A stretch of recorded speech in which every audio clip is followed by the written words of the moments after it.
you know, as they say, the economy. At one point, they used to say that if if General Motor is doing good, then U.S. economy is doing good. So if the pharma companies' profitability gets shrinked overall, then the R&D will be impacted and affected, and so are we, because we are the although very low in the food chain, but then we're still there. So yes, there's no question about that. The question is, for us, is slightly different. That is, we, in general, have been a little bit more pharma-focused than probably we should have been after being 10 to 12 years in this business. I mean, there are wide opportunities open into the nutrition, into the cosmetics, into the non-pharma agro. And agro means, I don't mean always the debatable seed versus recombinant and others. There are various aspects of not so debatable stuff in agro as well. And we have to do this. Also, I would say we have to fight out certain perceptions within us.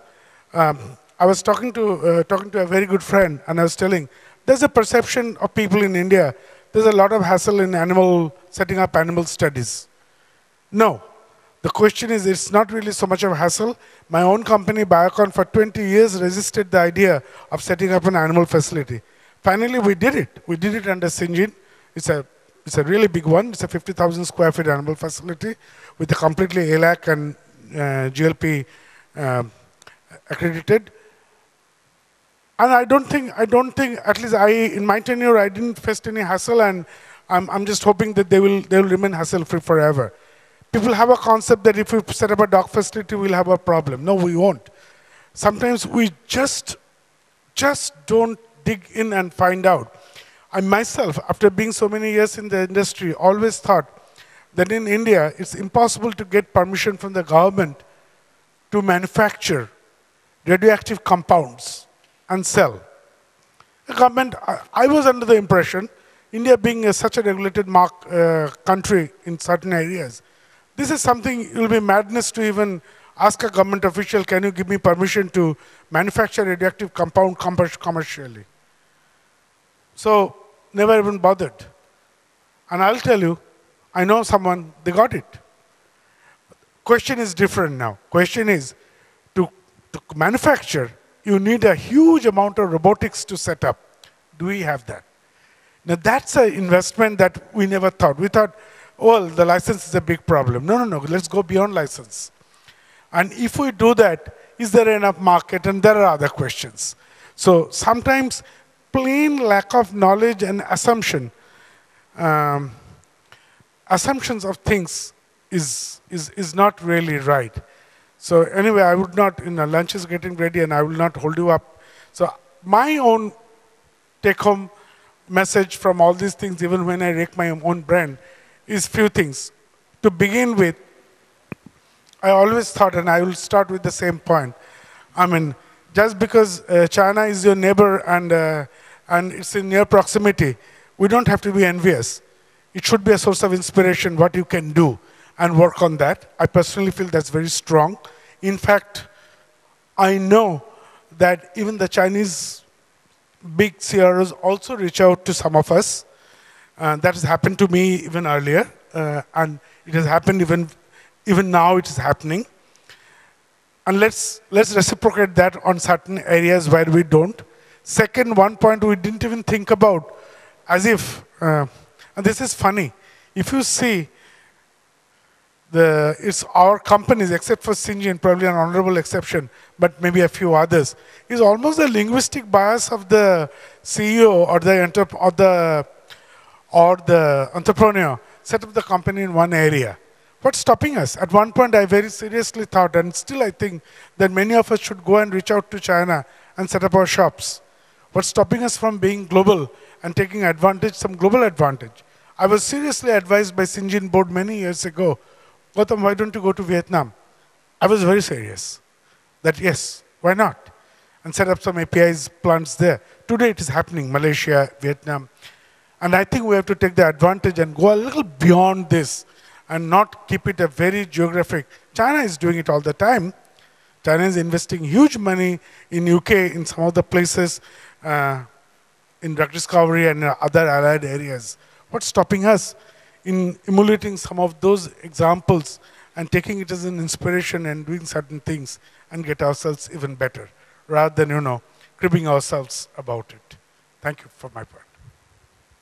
I also completely agreed with you, Doctor. In fact, I was talking to a very senior professional from one of the big biotechs of the world who's started looking out at Asian markets, and his point was that it's no more India or China, it is India and China.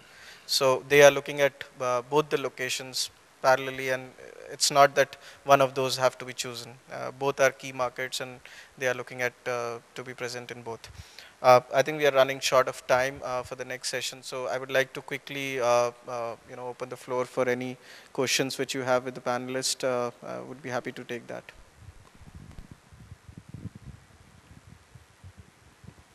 Life in United States, education and the jobs in different companies. I just want to make a comment, not to be too hard on yourself about this collaboration with the West and things. Companies in USA are fighting the same kind of battles and debates and every single day. Like Gautam, I think, referred to that sometimes it's so complex, particularly in big pharma, particularly AstraZeneca that we know that the last 12 years that I spent, it's so big, so huge. Sweden, UK, United States, policies are fixed. Even somebody want to make a change, it's not that simple. Because, give you an example. I wanted to place a specialized study. It was not that easy to pick and choose my own lab. You had to go through a rigid system and all that. Well, things are changing. There was big resistance to go offshore. Nobody knew India. What work happens there. It's efforts like Gautam and some who built the relationship and slowly made the difference.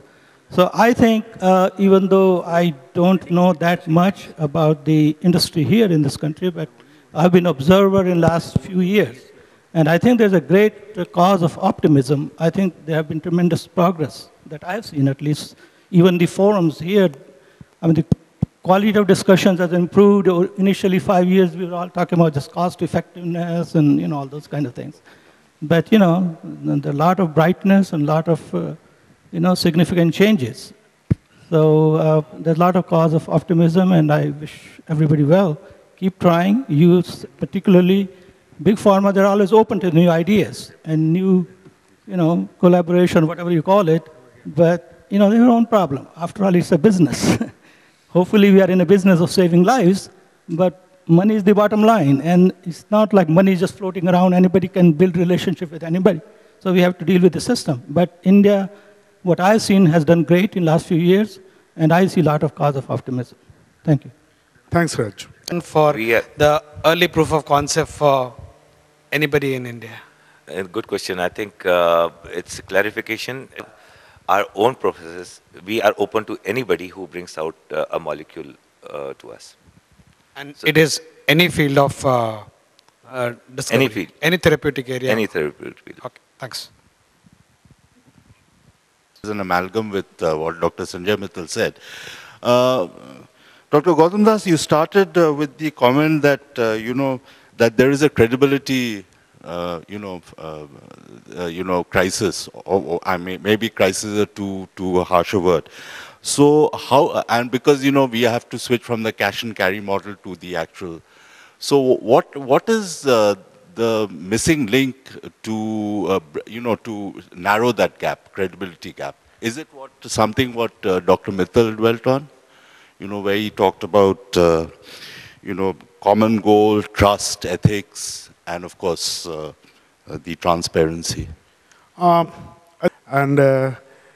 We also know that our patent laws has not given that kind of teeth, even now, when we are fully in compliance with GATT and TRIP. So I think, but also it's a matter of perception and going with it. And over the years, I think if all of us behave the way we have been so far, because as far as I know, there's not even a single litigation against any Indian CRO of any breach of confidentiality till today. And if that continues, then I think it will change. As far as the I'll take in general another comment. I mean, we are talking about, we have sometimes become a little nationalistic about drug discovery in India. Now, my very rudimentary knowledge in this area, and once I thought about it, I think there are about 175 or more than that nations listed in the United Nations Charter as a member.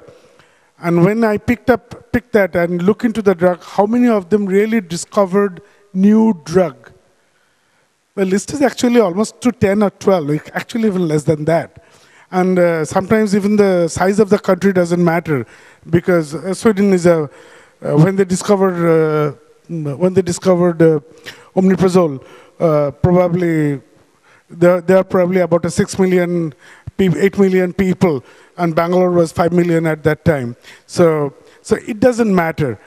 I don't think we should think even that way. If we have discovered a drug, question is, if there is a drug, what role we played in bringing that molecule.